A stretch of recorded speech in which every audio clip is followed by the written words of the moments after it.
கர்த்தராகிய இயேசு கிறிஸ்துவின் நாமத்தினாலே நான் உங்களை வாழ்த்துகிறேன். இந்த ஆசீர்வாதத்தின் விடியல் என்று சொல்லக்கூடிய நிகழ்ச்சியிலே உங்களை இந்த காலை வேளை சந்திப்பதில் மிகுந்த மகிழ்ச்சி அடைகிறேன். இந்த நாளில் நான் உங்களோடு கூட பகிர்ந்து கொள்ளும்படியான தேவனுடைய வார்த்தை நீதிமொழிகள் 3ஆம் அதிகாரம் 27ஆம் வசனம். நன்மை செய்யும்படி உனக்கு திராணி இருக்கும்போது அதை செய்யத்தக்கவர்களுக்கு செய்யாமல் இராதே என்று சொல்லி கர்த்தர் நமக்கு ஒரு கட்டளை கொடுத்திருக்கிறார்.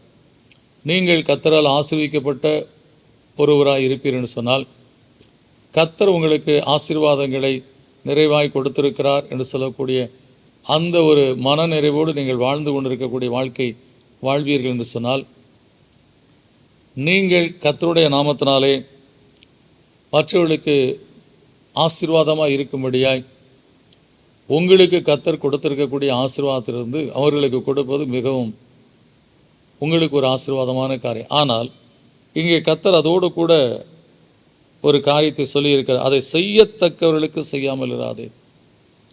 எல்லாருக்கும் நம்ம உதவி செய்ய முடியாது.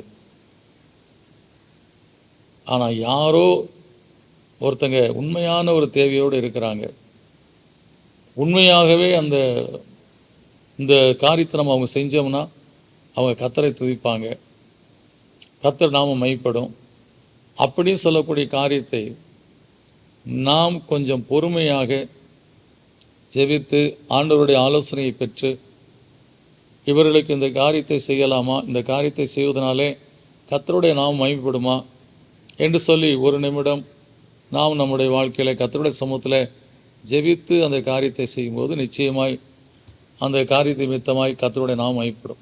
செய்யத்தக்கவர்களுக்கு நாம் செய்ய வேண்டும்,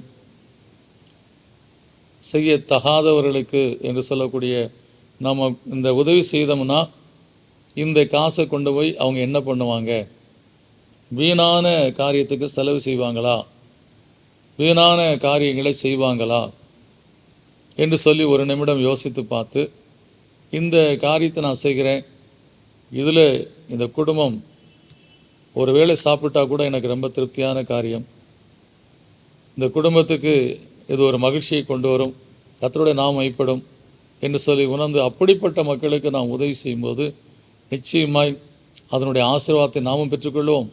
நாம் கொடுத்தவர்களும் ஆசீர்வாதத்தில் அதை உணர்ந்து கர்த்தருக்கு மகிமை செலுத்துவாங்க. ஏன்னா நான் எப்பொழுது செய்தாலும் சரி திராணி இருக்கிற நிலையில் நாம் செய்ய வேண்டும், திராணி இல்லாமல் நம்ம செய்ய தேவையில்லை. திராணி இருக்குது அப்படின்னா செய்யணும், ஆனால் செய்யத்தக்கவர்களுக்கு தான் செய்யணும் என்று சொல்லி இந்த வேத வசனம் தெளிவாக சொல்லுகிறது. நீங்கள் கொடுக்கிற அந்த பணத்தையோ பொருளையோ தவறான காரியத்துக்கு பயன்படுத்துகிறவர்களுக்கு நாம் கொடுப்போம் என்று சொன்னால் அதனால் பிரயோஜனமே இருக்காது. எனவே நாம் எதை செய்தாலும் செய்யத்தக்கவர்களுக்கு நாம் செய்வோம். கர்த்தர் நிச்சயமாக அதனுடைய காரியத்தை நிமித்தமாய் மேன்மேலும் நம்மை ஆசீர்வதிப்பார். விசுவாசத்தோடு ஜெயிப்பார். நல்ல பிதாவே, நன்றியோடு நம்மை துதிக்கிறோம், ஸ்தோத்திரிக்கிறோம். கர்த்தாவே, இந்த உலகம் பல விதத்தில் எங்களை ஏமாற்றி விடுகிறது. கர்த்தாவே, யோசுவாவையே அன்னைக்கு ஏமாற்றினார்கள் என்று சொல்லக்கூடிய காரியத்தை பார்க்கிறோம். பழைய பாதரச்சலை போட்டுக்கொண்டு பூசணம் பூத்த அடைகளை எடுத்துக்கொண்டு வந்து யோசுவாவுக்கு முன்பாக நாங்கள் துரத்தி விடப்பட்ட மக்கள் என்று சொல்லி அவர்கள் யோசுவாவை ஏமாற்றினால் சொல்லக்கூடிய காரியத்தை பார்க்கிறோம். எனவே இந்த நாட்களிலும் கூட அப்படிப்பட்ட காரியங்கள் பல உண்டு. அன்றைக்கி யோசுவா இடத்துல விசாரிக்காதபடி அதை செய்தனாலே அது அவர்களுக்கு முல்லை போல போய்விட்டது, விழாவில் முல்லை போல போய்விட்டதுன்னு சொல்லி பார்க்கிறோம். எனவே நாங்கள் செய்யத்தக்கவர்கள் செய்தால்தான் அவர்களுக்கு மகிழ்ச்சி உண்டாகும், அவர்கள் துதிப்பார்கள், எங்களுக்கும் அது ஆசீர்வாதமாய் காணப்படும். எனவே கர்த்தாவே, நீர் கொடுக்கிற ஆசீர்வாதங்களை நாங்கள் உணர்ந்து இது கர்த்தர் எனக்கு கொடுத்த ஆசீர்வாதம், எனவே இதை தகுதியானவர்களுக்கு இதை கொடுத்து அவர்களுடைய வாழ்க்கையில் குறைகளை நீக்க வேண்டும் என்று சொல்லக்கூடிய அந்த சிந்தையோடு கர்த்தாவே ஒவ்வொருவரும் செயல்பட கிருபை செய்யுமப்பா. அப்படி செய்யும்போது ஏழையாக இருக்கிற ஒருவனுக்கு ஒரு உதவி செய்யும்போது அது உமக்கு கடன் கொடுக்கிறது என்று சொல்லி வேதம் சொல்லுகிறது. அதை திரும்ப நீர் கொடுப்பீர்னு சொல்லப்பட்டிருக்கப்பா. எனவே நாங்கள் செய்கிற உதவி எங்களுக்கு திரும்ப வரும்படியான உதவியாய் காணப்படும்படியாய் அது சரியான மக்களிடத்தில் போய் சேர உதவி செய்யுங்க, ஆசீர்வதிங்க கர்த்தாவே. இயேசுவின் நாமத்துக்கு நல்ல பிதாவே, ஆமேன். எனக்கு அன்பானவர்களே, நாம் செய்கிற உதவி திரும்ப வரும். ஏழைக்கு இறங்குறவன் கர்த்தருக்கு கடன் கொடுக்கிறான், கர்த்தர் அதை திரும்ப கொடுப்பான்னு சொல்லப்பட்டிருக்குது. It's would come back to you. அது திரும்ப வரும்.